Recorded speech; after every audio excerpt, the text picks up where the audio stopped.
The ice sculpture of a swan was melting under the heat lamps, its elegant neck beginning to droop as the night edged toward midnight. I watched a droplet slide down its crystalline wings and thought about how perfectly it captured my life. Something beautiful breaking down into nothing while everyone around me celebrated. 30 minutes until the new year. 30 minutes until I'd be standing alone in a ballroom full of couples, pretending I wasn't drowning. Rosa, table 12 needs champagne. My manager's voice rang out over the noise of the party, sharp with impatience. And stop staring at decorations. We're paying you to work, not daydream. I grabbed another bottle from the service station, my feet aching in shoes I'd borrowed from my roommate because my own had finally given up after 2 years of double shifts. The label on the bottle read like poetry. Chateau something, vintage something, probably worth more than I made in a week. I'd been pouring other people's celebrations for 5 years now, watching them toast to futures I couldn't afford to imagine. My phone vibrated in my apron pocket. I already knew what it would say. Can't make it tonight. Work emergency. Sorry. David, my boyfriend is 6 months old. The man who'd promised to finally spend a holiday with me, who'd said this New Year's Eve would be different, that he'd prove I mattered. The man who'd canceled on Thanksgiving, Christmas, and apparently now this too. I deleted the message without responding. What was there to say? That I'd actually believed him this time? That I'd turned down an invitation from my best friend Sophia because David had insisted we needed this night together? That I was tired of being everyone's lowest priority? The ballroom glittered with excess.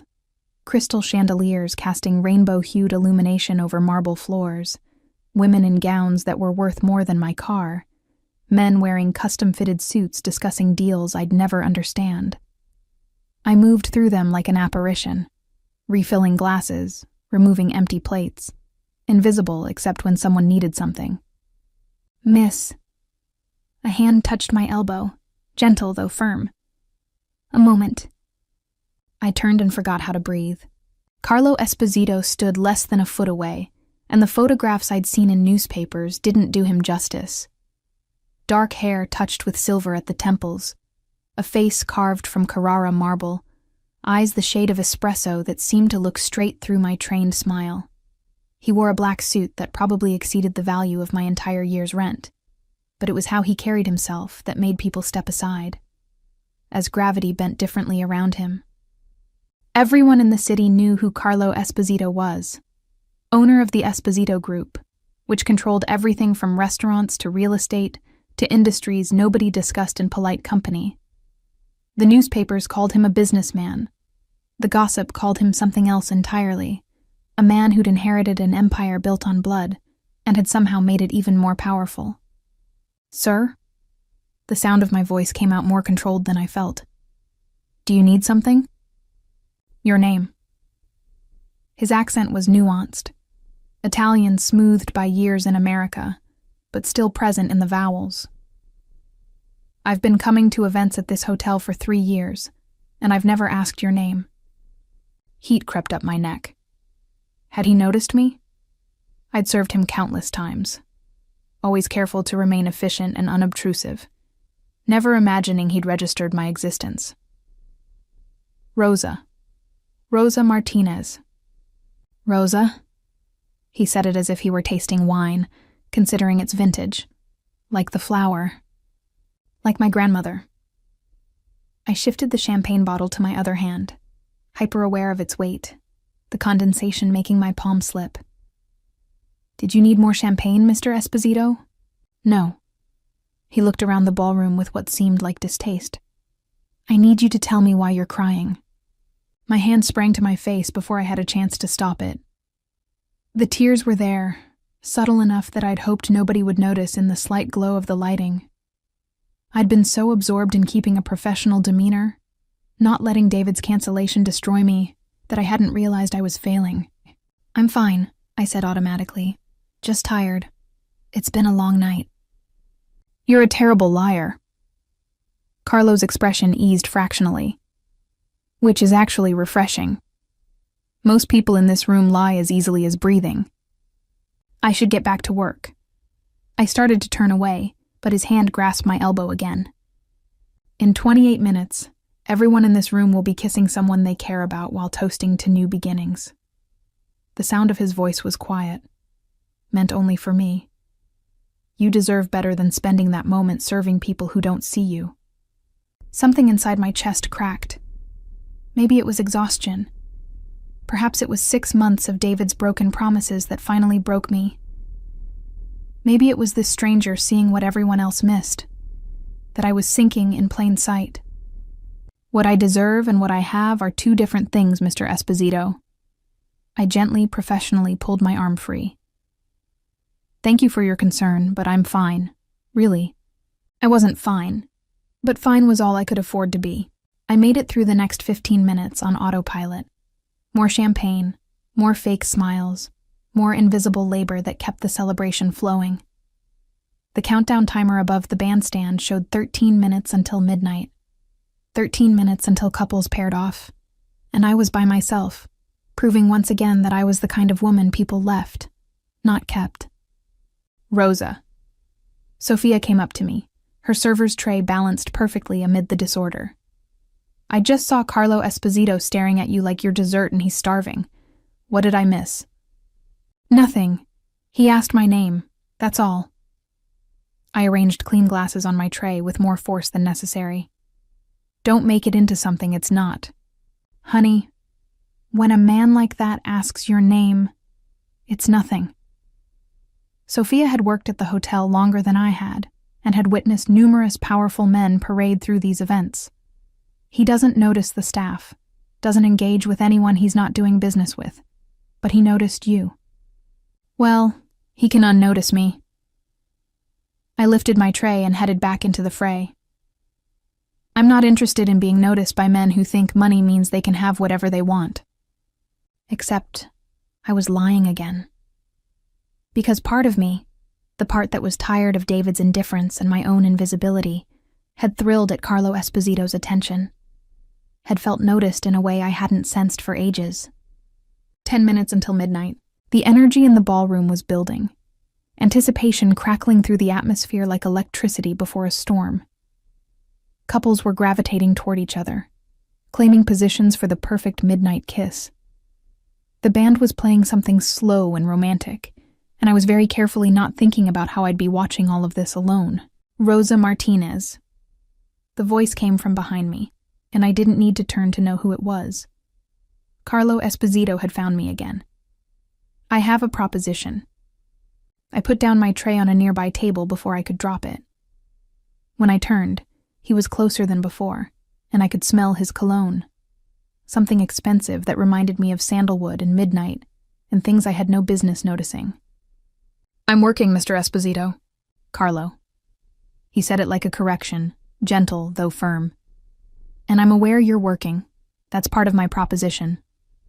I'm not interested in propositions.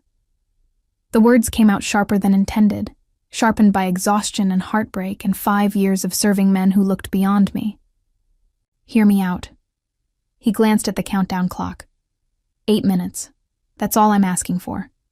8 minutes of your time, and then you can tell me no, and I'll never bother you again. There was something on his face that caused me to hesitate. Not arrogance, though he certainly had reason for it. Not expectation, though men like him were used to getting what they wanted. Something almost vulnerable, like my answer actually mattered. 8 minutes, I agreed, against all intuition that told me to walk away. What's your proposition? Carlo took my hand, the contact transmitting electricity up my arm, and led me through the crowd toward the hotel's garden terrace. The December air hit with the force of a slap after the ballroom's heat, but it cleared my head, made everything sharper. Fairy lights were strung through bare trees, creating constellations against the dark sky. The sounds of the party were muted out here, just distant music and chuckles floating through the glass doors. We were alone, except for the cold, the stars, and the countdown clock visible through the terrace windows. 7 minutes. I need a favor, Carlo said, still holding my hand. And before you assume the worst, it's not what you think. You don't know what I think. You think I'm a dangerous man who's about to proposition you inappropriately. You think men like me use power to take what we want from women like you. You think this is the beginning of something predatory." He released my hand, stepping back to give me space. "And you're not entirely wrong to think it. But that's not what this is." "Then what is it?" "My mother is inside that ballroom." Carlo motioned to the party. "She's 73 years old, and for the past year she's been convinced I'm lonely, that I work too much and live too little, that I need someone in my life who isn't business or obligation." "That's sweet," I said with care, not seeing where this was going. "But I'm not sure how that involves me. She's been trying to set me up with every eligible woman in our social circle, daughters of business associates, friends of family, women who see me as a title and a bank account." His jaw stiffened. "And tonight she brought someone.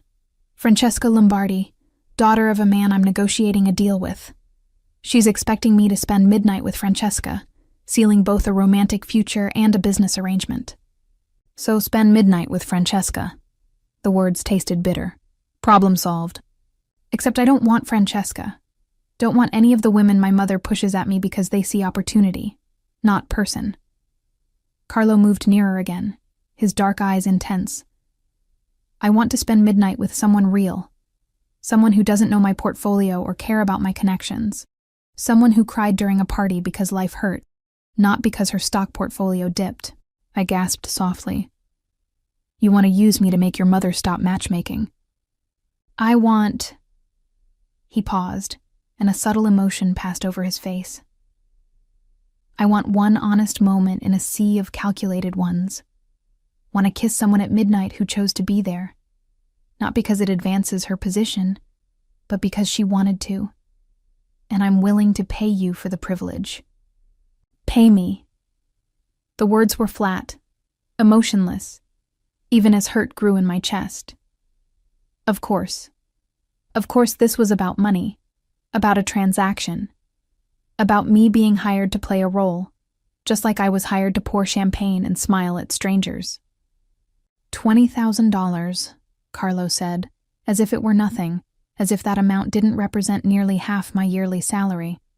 For one kiss at midnight, for staying by my side for the rest of the evening, for convincing my mother that I'm not lonely, that I found someone who makes me want to be something other than the empire I inherited. $20,000. I could pay off my credit cards, cover my rent for months. Finally, I can afford the car repairs I'd been putting off. I could even visit my mother in Arizona, something I hadn't been able to do in 2 years. But accepting meant becoming what I'd always refused to be. Something bought, something owned, something less than human. No. The word came out before I might rethink. I'm not interested in being your hired girlfriend, no matter how much you're offering. 5 minutes, Carlo's expression changed. Surprise, then something that could have been respect. Then don't do it for money. Do it because in 5 minutes you're going to be standing alone while everyone around you celebrates. And maybe we can save each other from that particular loneliness. I don't need saving. Neither do I. But maybe we could just not be alone. Just for one night. One midnight.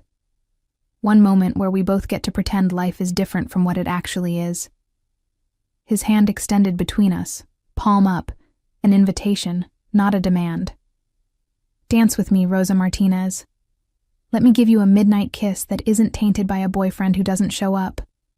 Let me have one honest moment with someone who sees me as Carlo, not Esposito. The countdown clock showed 4 minutes. Inside the ballroom, through the glass doors, I could see couples gathering. Could see my manager looking around, probably trying to find me to assign some last-minute task. Could see the life I'd been living for 5 years.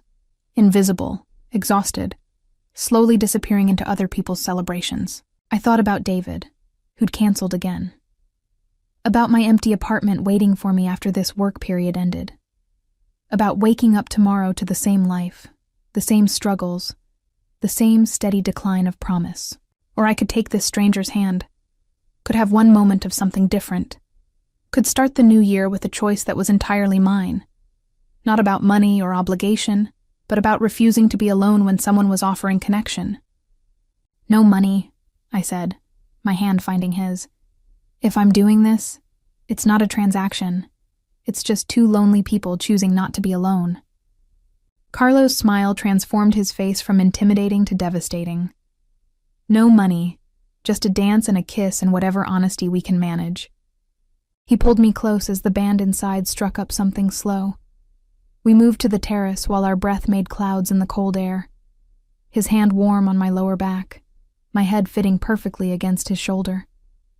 He had the scent of cedar and possibilities, and when I closed my eyes, I was nearly able to believe this was real. "Tell me something true," Carlo murmured against my hair. "Something you don't tell people." I'm tired of being invisible. The confession escaped before I had a chance to stop it. Tired of working so hard and still drowning. Tired of men who promise to show up and never do.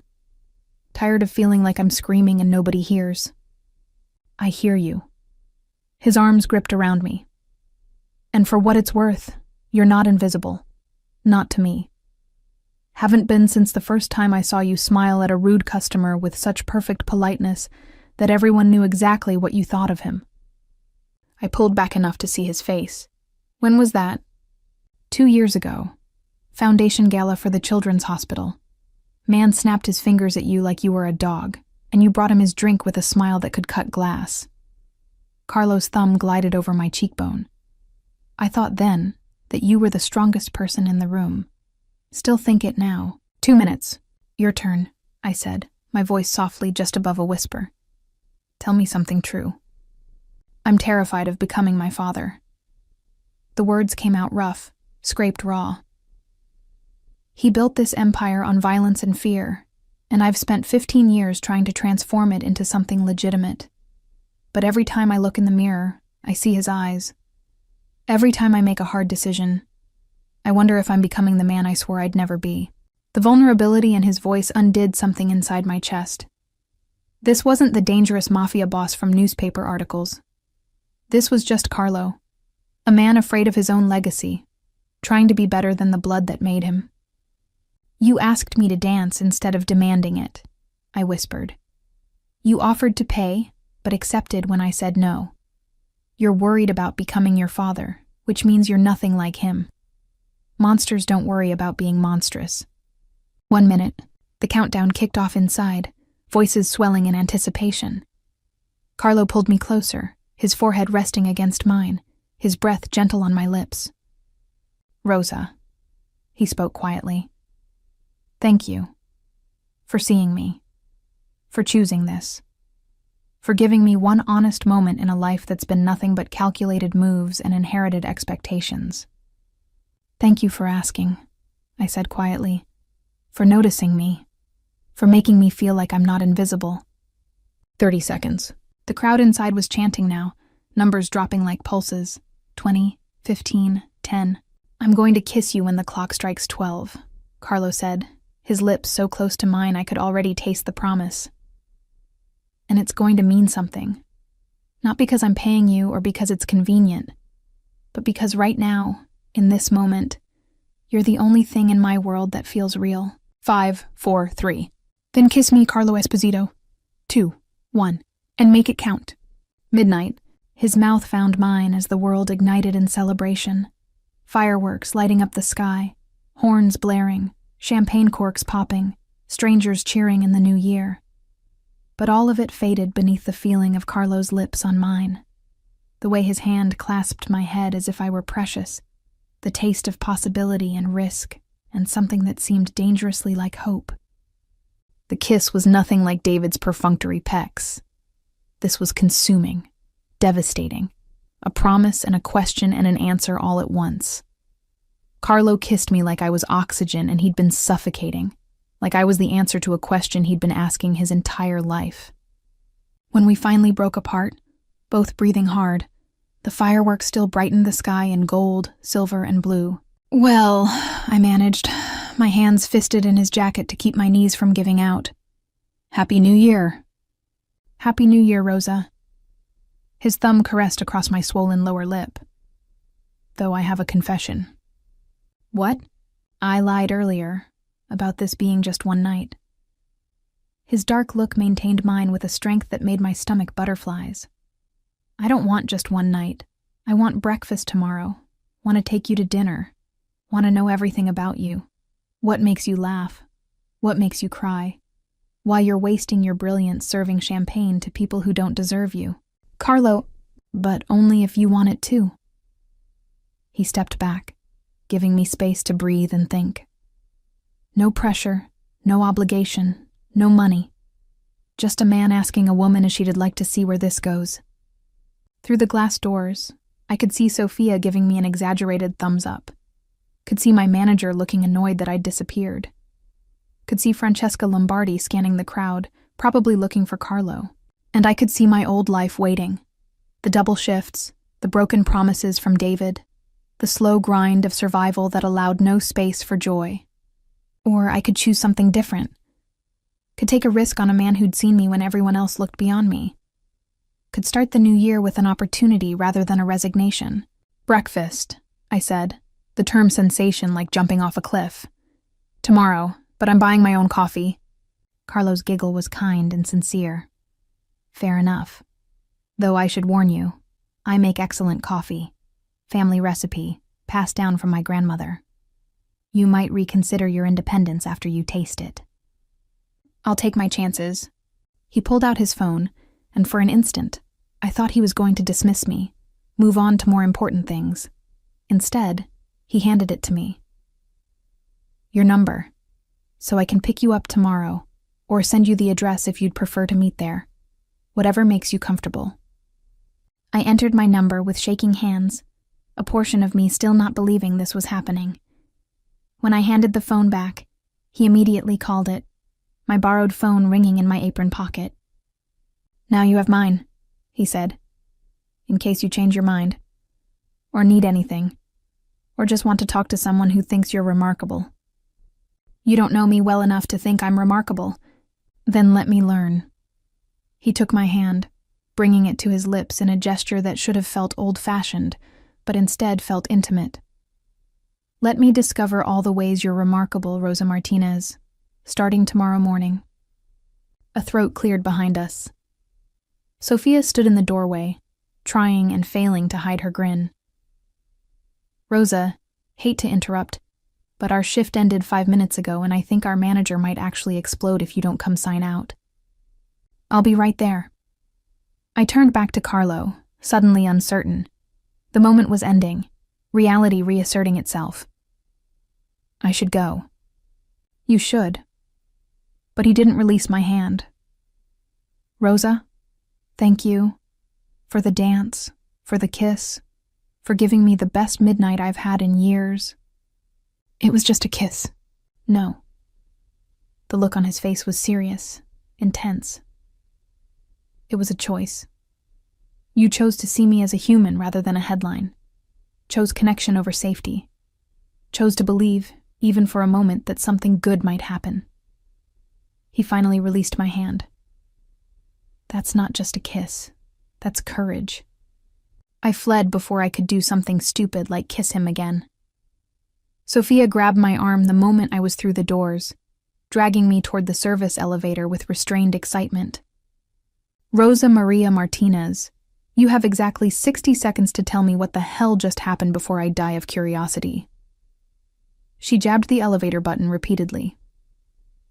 Carlo Esposito? The Carlo Esposito? The man who owns half the city and doesn't date anyone? We just danced, that's all.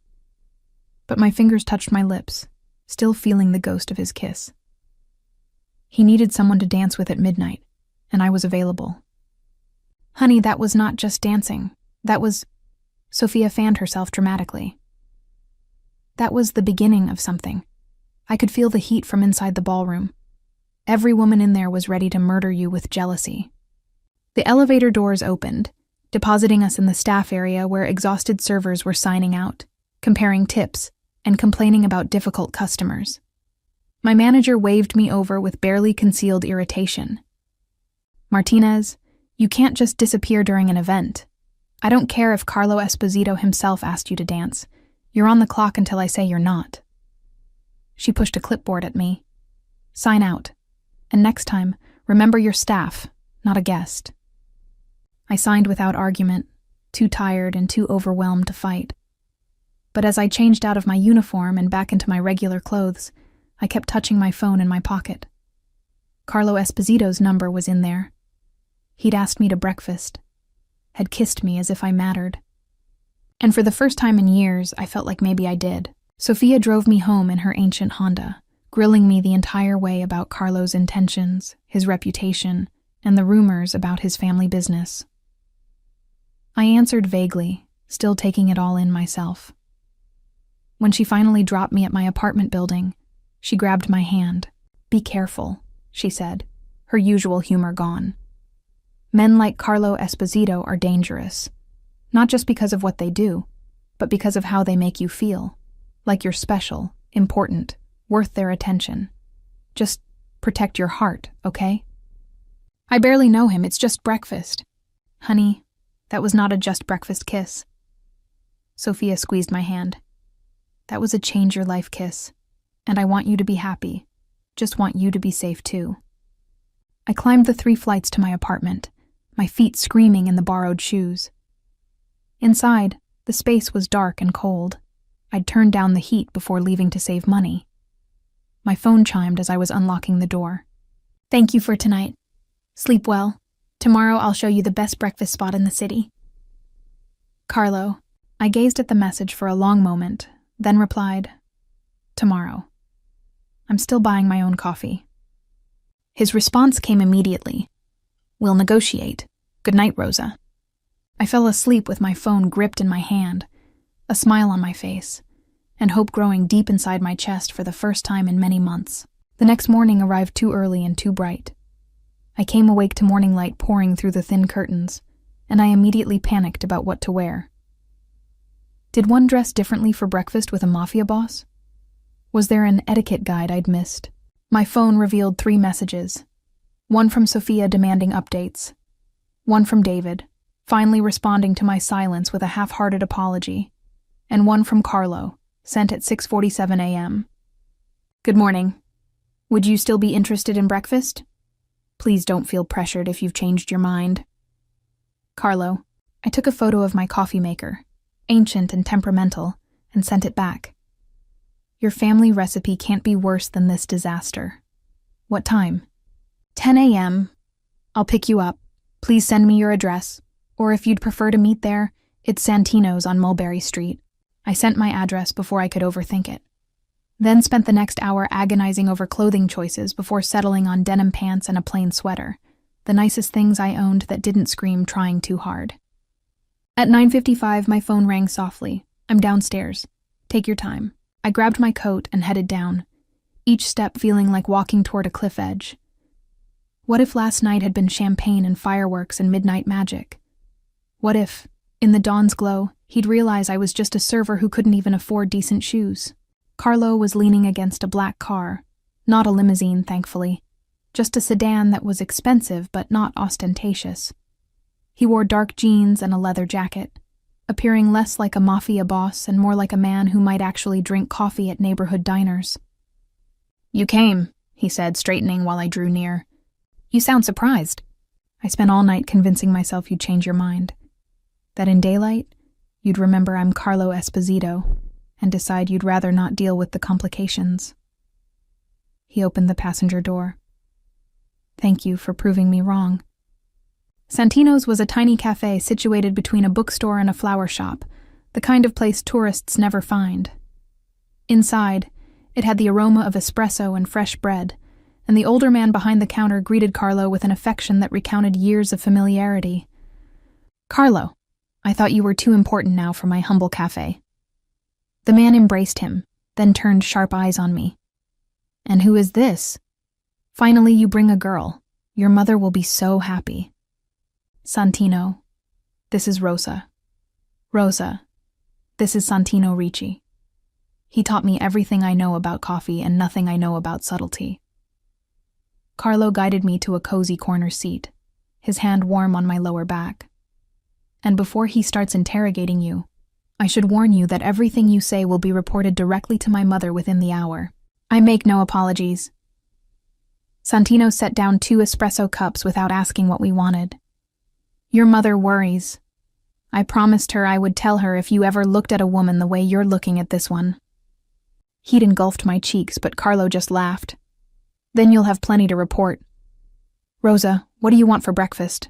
Santino makes the best cornetti in the city. Cornetti sounds perfect. I had no idea what that was, but I was open to trying anything Carlo recommended, and Santino approved of. When Santino retreated to the kitchen, Carlo leaned across the table, his expression sober. I should be honest. Bringing you here means something in my world. Santino has known me since I was 7. He was my father's friend, then became mine.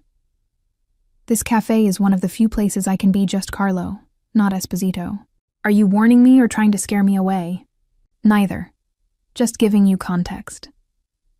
His hand reached for mine across the table. Last night was midnight magic. This morning is reality, and I wanted you to see my reality before you decided if you want more of it. Your reality includes good espresso and pastries. I can handle that. It also includes people like Santino reporting our breakfast to my mother. Includes being seen together in a neighborhood where everyone knows everyone. Includes... He held back. Includes questions about who you are and why Carlo Esposito is suddenly having breakfast with someone new. So this is you giving me an exit strategy. This is me giving you information so you can make an informed choice. His thumb caressed circles on my open hand. I want to see you again, Rosa. Want to take you to dinner and learn everything about you. But I also need you to understand what you're walking into. My life isn't private. My choices aren't just mine. They affect family, business, a network of people, and obligations that go back generations. Santino returned with plates of golden pastries and a smile of recognition. Eat, talk, fall in love. I'll keep other customers away from your corner. We ate in relaxed calm for a few minutes, the cornetti flaky and perfect, the espresso strong enough to wake the dead. Around us, the cafe filled with neighborhood regulars who greeted Carlo warmly but didn't intrude, respecting his space while making it clear he was one of them. Tell me about you, Carlo said when the pastries were gone. Not the version you show customers at the hotel, the real Rosa Martinez. So I told him. About growing up in Phoenix, the daughter of a single mother who'd worked 3 jobs to keep us housed and fed. About my father leaving when I was 5, teaching me early that men were temporary. About moving to the city 6 years ago, harboring dreams of becoming a writer, only to discover that dreams didn't pay rent. About the slow surrender of ambitions to survival, until I couldn't remember what I'd wanted beyond making it through another month. I still write sometimes, I shared, surprised by how easy it was to talk to him. Stupid things, poetry mostly, stories that go nowhere. But it feels like keeping a promise to the girl I used to be, the one who thought she'd matter. You do matter. Carlo's voice was fierce.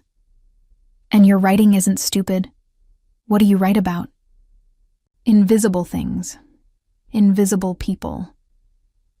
I wrapped both hands around my espresso cup, needing something to hold on to. The hotel bartender who serves drinks and notices everything. The taxi driver has a philosophy degree from his home country.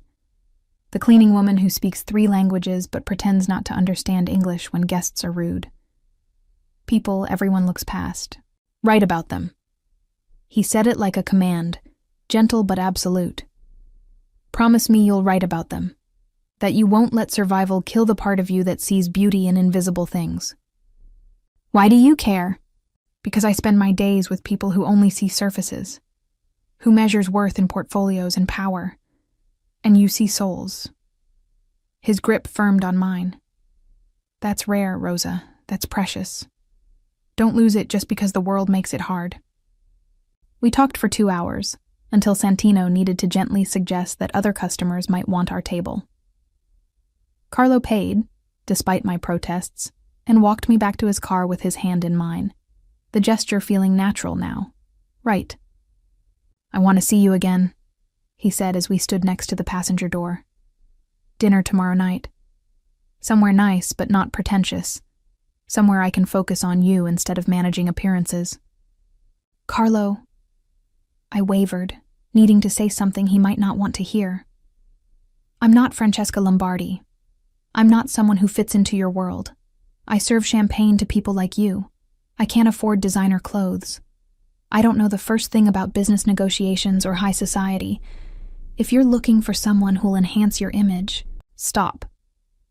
He cupped my face in both hands, making me look at him. I'm not looking for someone who fits my world. I'm looking for someone who makes me want to leave it. Someone who reminds me there's more to life than empires and obligations.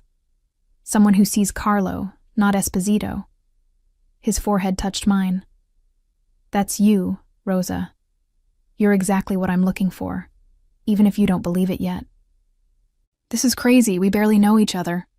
Then let's fix that. Dinner tomorrow, breakfast the day after, lunch, dinner, coffee, walks in the park, whatever it takes to know each other. I'm not asking you to marry me or move into my life tomorrow.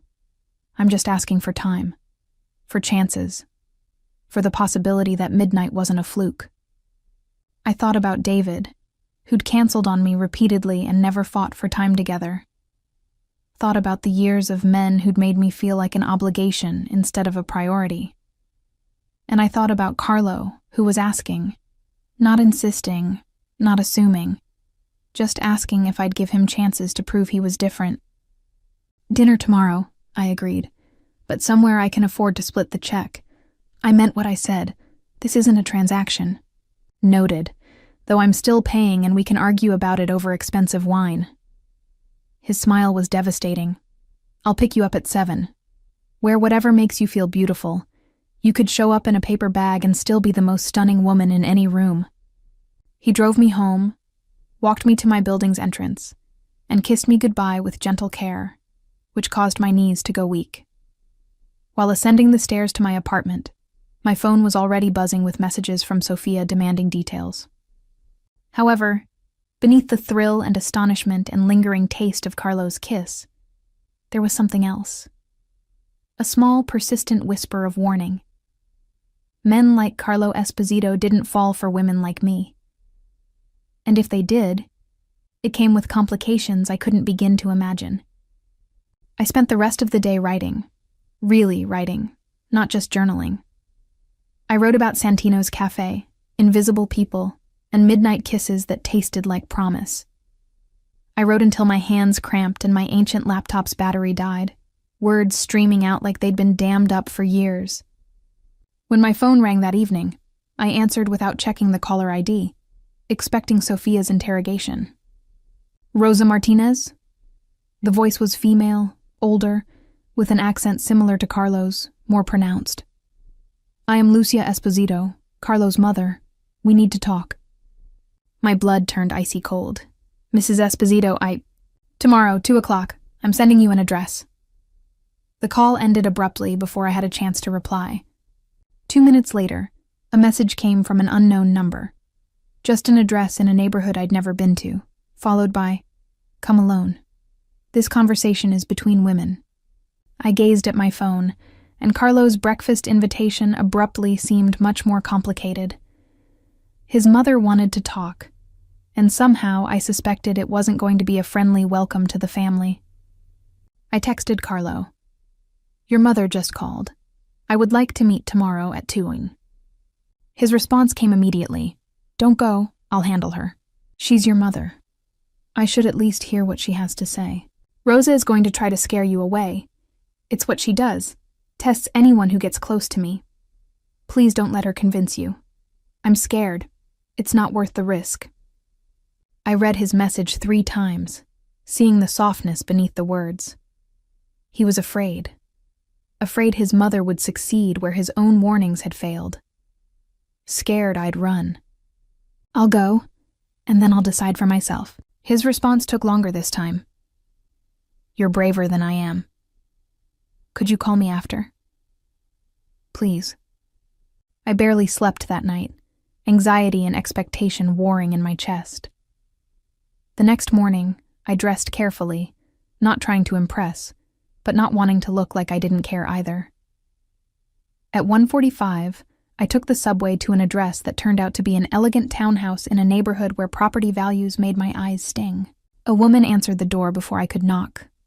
Lucia Esposito, clearly, even without introduction.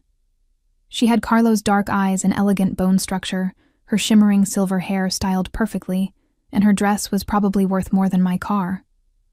"Rosa Martinez, come in." It wasn't an invitation so much as a command. The townhouse was beautiful in the way museum pieces were stunning, meant to be admired, not lived in. Lucia led me to a sitting room that overlooked a private garden, motioned toward a chair, and served tea I hadn't asked for. "You're wondering why I called you here." Lucia sat across from me, her posture perfect, her expression impassive. "I'll be direct. My son has been alone too long, and I've been trying to help him find someone suitable. Someone who understands our world and can navigate it without destroying themselves. And you think I'm not suitable? It wasn't a question. I think you're a complication he doesn't need." She took a sip of her tea delicately. "You work at a hotel. You have no family connections, no understanding of Carlo's life. You're a beautiful distraction, but distractions don't last. And when they end, they cause damage." "Mrs. Esposito, let me finish." The sound of her voice was steel cloaked in silk. Carlo's father built an empire on strength and fear. When he died, Carlo inherited not just businesses but obligations, enemies, alliances that require careful management. He needs someone who can stand beside him in that world, not someone he has to protect from it. And you think I need protection? I think you're a good girl who has no idea what she's walking into." Lucia set down her cup of tea, her dark eyes penetrating. "The life Carlo lives is dangerous, Rosa. Not metaphorically dangerous, actually dangerous. People die. People disappear. Wives become widows. Children grow up without fathers. And women who love men like my son spend their lives terrified that every goodbye might be the last one." Her words impacted like physical blows, each one landing in the soft, vulnerable space where expectation had been growing. Because she was right. I didn't understand Carlo's world, didn't know what dangers lurked beneath the surface of expensive suits and family restaurants. "But you chose it," I said quietly. "You married into this life, raised a son in it, survived it. I chose it because I had no choice. My family arranged my marriage to Carlo's father when I was 19. I learned to survive because the alternative was unthinkable." Lucia's looked less severe fractionally. "You have choices, Rosa. You can walk away now before you're too invested, before you love him so much that leaving destroys you. Is that what you're afraid of? That I'll leave and hurt him? I'm afraid you'll stay, and he'll get you killed." The words were severe, honest, scraped raw. "I've already lost my husband to this life. I won't watch my son destroy himself, trying to protect someone who doesn't belong in his world. And he will try to protect you, Rosa. He'll make enemies more dangerous because they'll know you're his weakness. He'll compromise himself trying to keep you safe. And eventually, something will give." I stood, suddenly needing space from Lucia's intensity, her brutal truths. "Thank you for your honesty, Mrs. Esposito. I appreciate you taking the time to warn me." "That's all you have to say?" She stood as well, surprise flickering across her face. "I just told you my son's life could get you killed. And you're thanking me for your honesty? What do you want me to say?" I asked quietly. "That I'm terrified? I am. That I've spent the last 2 days questioning my sanity for letting Carlo Esposito into my life. I don't know if I'm brave enough for whatever this becomes. I don't. I met her gaze and didn't look away. But I also know this. Your son sees me. Really sees me, and I've spent my entire life being invisible to people who were supposed to love me. So yes, I'm scared, but I'm also willing to take the risk, because maybe, just maybe, being seen is worth it." Lucia studied me for a long moment, her expression unreadable. Then slowly, she smiled. "You have a spine," she said. "Good. Carlo needs someone with a spine. I thought you wanted me to walk away. I wanted to see if you would." She crossed the room and opened a cabinet. pulling out a photo album. I hadn't noticed before. His father used to test people, Lucia said. Put them in impossible situations, just to see how they'd react. I hated it, but I learned its value. You don't truly know someone's character until you see them under pressure. She opened the album. Inside were photos of a young Carlo, 7, maybe 8, standing beside a man who shared his eyes, but none of his warmth. This was taken the day Carlo's father told him about the family business, Lucia continued. Told him that one day he'd inherit everything. The power, the danger, the weight of generations. He looks terrified, I said softly. He was, Lucia replied, but he didn't run. Didn't cry. He just asked his father if he could make things better. When it was his turn, her finger traced the boy's face in the photograph. And he has. He's changed things his father would never have allowed. He's broken traditions, turned old allies into enemies, because he refused to continue certain practices. He's been trying to build something different, something less brutal. But it's cost him. Cost him what? Connection, Lucia said. Intimacy. The ability to trust anyone who isn't family. She closed the album carefully. Every woman I've introduced him to sees opportunity or danger, nothing in between. But he looks at you like your possibility, like maybe he can have something normal, something good. And I needed to know if you'd run when I gave you reasons to. I'm still here, I said. You are. Lucia's smile softened. So let me give you some advice, Rosa Martinez. If you're going to be with my son, really be with him.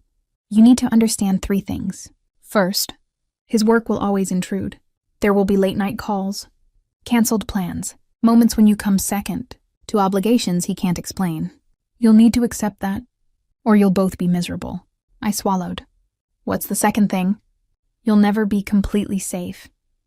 Even with Carlo's protection, even with every precaution, there's risk.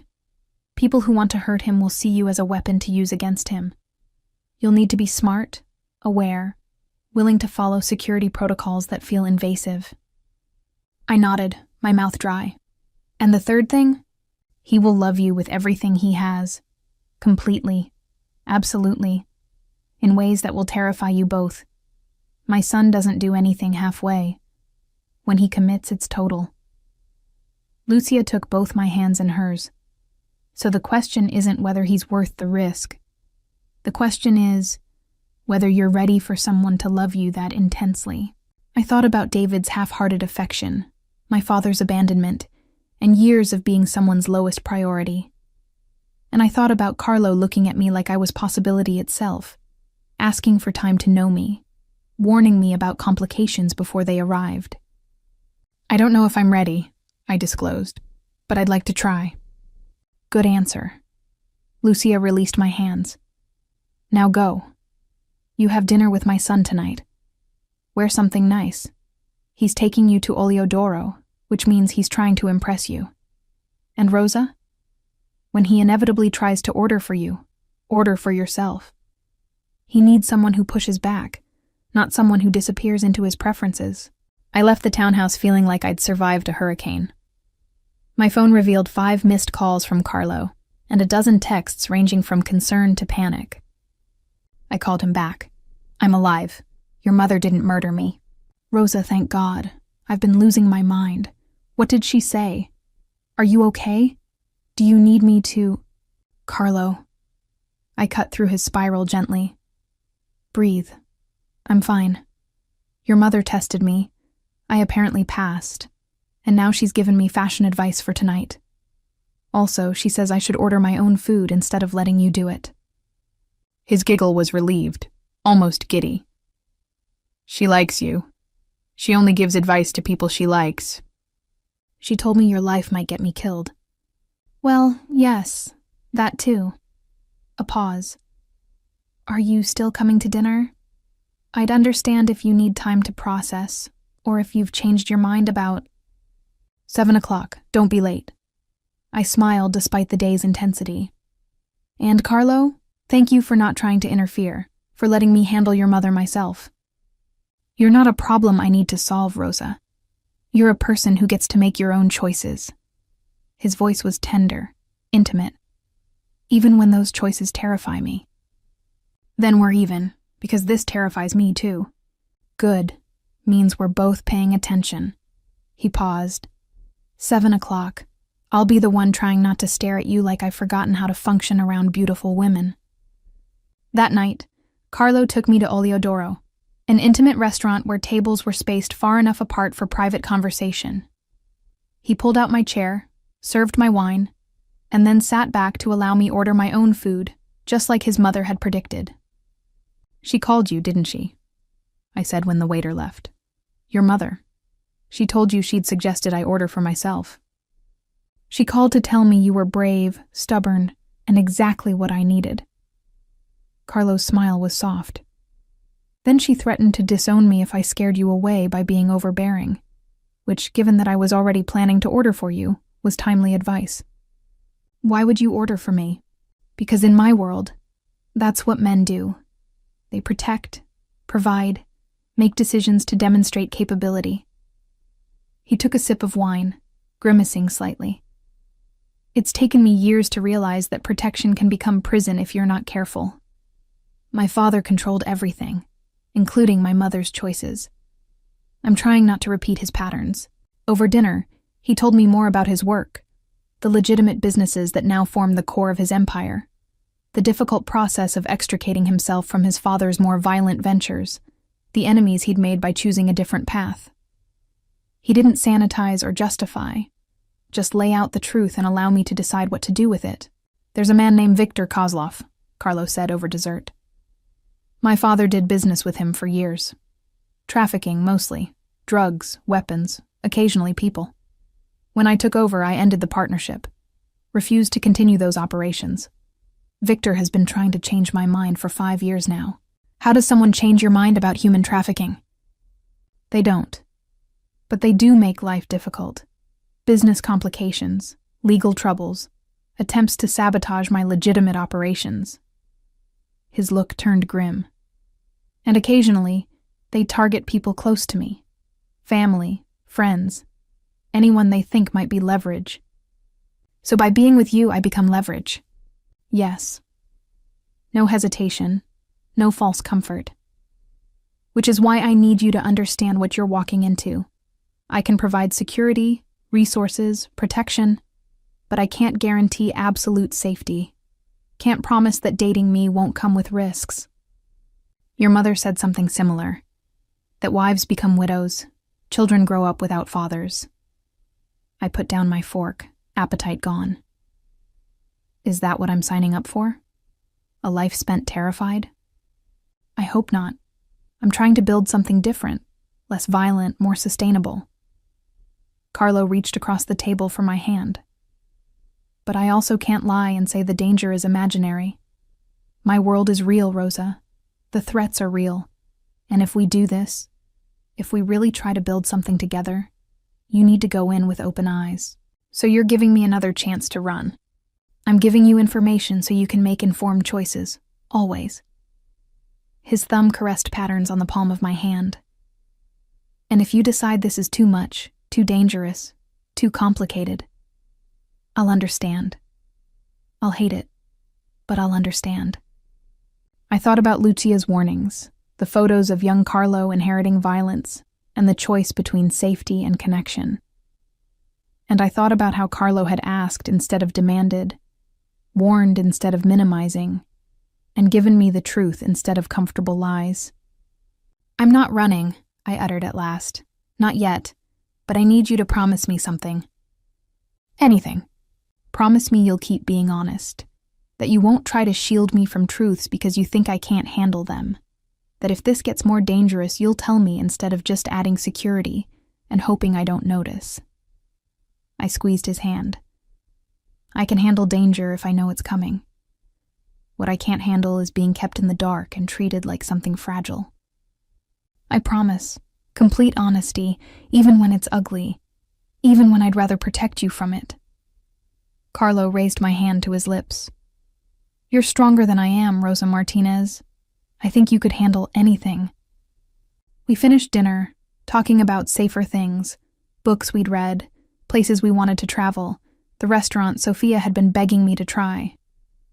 Everyday conversation, everyday concerns, like we were normal people instead of a woman taking a risk on a man whose life came with warnings and danger. When Carlo drove me home, he walked me to my door again, but this time the kiss goodnight was different. Deeper, more desperate, like he was afraid I'd disappear before morning. When we finally broke apart, both breathing hard, he pressed his forehead against mine. "Thank you," he spoke quietly. "For what?" "For staying. For not running. For being brave enough to try this, even though you have every reason to walk away." His hand supported my face. "I know I'm not an easy choice, Rosa, but I swear I'll spend every day trying to be worth the risk you're taking." "Just don't let me down," I whispered. "I've had enough of men who promise forever and deliver disappointment." "I won't let you down. Ever." It was a vow, absolute and unquestionable. "Now go inside before I forget I'm trying to be honorable and ask to come up." I went inside, but I watched from my window as he crossed the street to his car. He looked up, saw me watching, and smiled, vulnerable and hopeful and completely devastating. My phone chimed moments after he drove away. "Thank you for tonight, for my mother, for giving me chances I probably don't deserve. Sleep well. Dream of tomorrow." I fell asleep with my phone in my hand and hope cautiously blooming in my being. The next 3 weeks became a whirlwind. Coffee dates squeezed between shifts, long dinners that stretched late into the night, stolen minutes carved out between my work at the hotel and Carlo's endless business obligations. He'd warned me about the intrusions, and he'd been right. After-hours calls he couldn't ignore, meetings that ran long, moments when I could feel him slipping away mentally, even while sitting right beside me. But he always came back, always explained what he could, always made sure I knew I mattered. He met Sophia, who interrogated him like a fiercely protective older sister, before grudgingly admitting he seemed decent. For a dangerous mob boss, I met more of his world. Marco, his driver and security, who had opinions about everything. Teresa, his assistant, who kept his life running smoothly and treated me with equal parts wariness and warmth. Nico, his cousin, who ran the family's restaurant businesses and welcomed me as though I'd already been claimed. And slowly, carefully, I felt myself falling, not the desperate, grasping love of someone afraid to be alone, but the steady, grounded love of someone who'd found an unexpected connection. Carlo saw me, really saw me. He asked about my writing and encouraged me to make time for it. Even when rent loomed, he stopped by the hotel during my shifts, just to see me for 5 minutes. He remembered details I'd mentioned in passing and surprised me with small, thoughtful gestures that proved he'd been paying attention all along. But there were shadows too. A man who stared too long at us in a restaurant. Carlo going tense, until Marco quietly intervened. A car that followed us for several blocks, before finally turning away. Moments when I caught Carlo checking his phone, his expression tight, like something serious was unfolding, that he couldn't share with me. 3 weeks after New Year's Eve, everything changed. I was working an evening shift at the hotel, when Sophia found me. Her face was pale with worry. "Rosa," she said urgently, "you need to see this." She pulled me into the service corridor and held out her phone, a text from an unknown number. No message, just a photo. Me leaving my apartment that morning. Taken from across the street. "When did you get this?" I asked. My voice sounded calm, even as ice flooded my veins. 10 minutes ago, Sophia said. "I've been trying to find you. Your phone was in your locker." She grabbed my arm. "Rosa, this is serious. Someone's watching you. Someone who knows you're connected to Carlo." I called him immediately. He answered on the first ring. "Rosa, what's wrong?" "Someone sent Sophia a photo of me," I said. "From this morning. They were watching my apartment." I forced myself to breathe slowly. "Carlo, what's happening?" "Stay at the hotel," he said immediately. "Don't leave. I'm sending Marco to get you. He'll be there in 15 minutes. His voice was tight, controlled, the careful calm of a man managing a crisis. "Rosa," he added quietly, "I need you to trust me.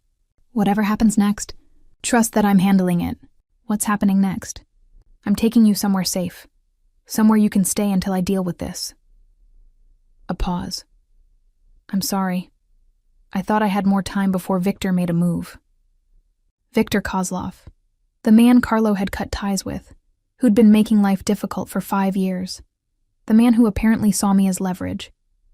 I'm not leaving my life because some criminal wants to scare me. Rosa, I'll go somewhere safe tonight. Let you handle whatever needs handling. But I'm not disappearing, Carlo. I'm not becoming another woman who has to hide because of your world. My hand was trembling uncontrollably as I nearly dropped the phone. Fix this. Quickly. And then we're having a serious conversation about what it means to date someone people photograph as threats. I'll fix it. The vow was absolute. Marco will be there in 12 minutes. Pack a bag. Teresa will meet you at my place with clothes and anything else you need. And Rosa, I'm sorry. I should have seen this coming. Just fix it. I hung up before he could hear I begin crying. Sophia helped me collect my things, hovering protectively while I signed out early with a manager who looked annoyed, but didn't argue when I said it was a family emergency. Marco arrived exactly 12 minutes after Carlo's call, a solid presence who ushered me into an armored car without extraneous conversation. Teresa was waiting at Carlo's penthouse with an overnight bag, a tight smile, and enough uneasy energy to energize a small city. He's dealing with Kozlov now, should have it resolved by morning. She guided me to a bedroom I'd never been in, Carlo's private space, intimate in ways the rest of the penthouse wasn't. You're safe here. Building security is on alert. Marco's downstairs, and Carlo will be back as soon as he can. What's he doing? What does dealing with Kozlov mean? Teresa's expression was carefully neutral. Things I can't talk about. Things Carlo doesn't want you to know details about. But I can tell you he's furious. I've never seen him this angry. She touched my shoulder gently. You matter to him, Rosa. More than I've seen anyone matter in all the years I've worked for him. He'll fix this. She left, and I was alone in Carlo's bedroom with my fear and a bag of clothes I hadn't packed. I wanted to be brave, to handle this with dignity and courage. Instead, I nestled on his bed, which carried the aroma of cedar and possibility, and let myself fall apart. I must have dozed, because I was roused by the sound of the bedroom door opening. Carlo stood in the doorway, his suit disheveled, blood on his collar, exhaustion written in every line of his body. But his eyes were fierce and protective and full of something that looked like fear. Rosa. He crossed the room in 3 strides, pulling me into his arms. Are you hurt? Did anyone approach you? I'm fine, just scared. I pulled back enough to see his face, the blood that definitely wasn't his. Carlo, what did you do? What I had to. He cupped my face in both hands, his touch gentle despite whatever violence those hands had done. Viktor Kozlov won't bother you again, won't bother anyone connected to me again. I made sure of it. Did you kill him? No, but I made him wish I had. Carlo's expression was hard, dangerous, the Mafia boss instead of the man who made me breakfast. He's on a plane back to Moscow with a message for anyone else who thinks my people are acceptable targets. The message is simple. Leave them alone or face consequences that make death look merciful. Quote, I should have been horrified. Should have seen this moment as proof that Lucia was right. That this world was too dangerous. Too violent for someone like me. Instead, I felt relief. Because Carlo had protected me. Had become the dangerous man everyone feared in order to keep me safe. Thank you, I spoke quietly. Don't thank me for this. He pressed his forehead against mine, his breath trembling. This is my fault. I brought danger into your life, made you a target because I couldn't stay away. I should have what? Never talked to me? Never taken me to breakfast? Never given me the best few weeks of my life? I wrapped my arms around him, holding tight. I chose this, Carlo. Chose you. Chose to take the risk even knowing it might get complicated. So don't you dare feel guilty for protecting me after I made that choice. You could have been hurt. Worse than hurt. His arms gripped me nearly painfully. I can't lose you, Rosa. I know it's too soon to say that. But now we've only been doing this a few weeks, and I can't. You're the first good thing I've let myself have in years, and if something happened to you because of me, nothing happened. I'm here. I'm safe. I pulled back to look at him directly. But I need you to promise me something. Anything. Promise me this was the worst of it. That we won't spend our lives running from threats and hiding from danger. That you're building toward something better. Something less violent.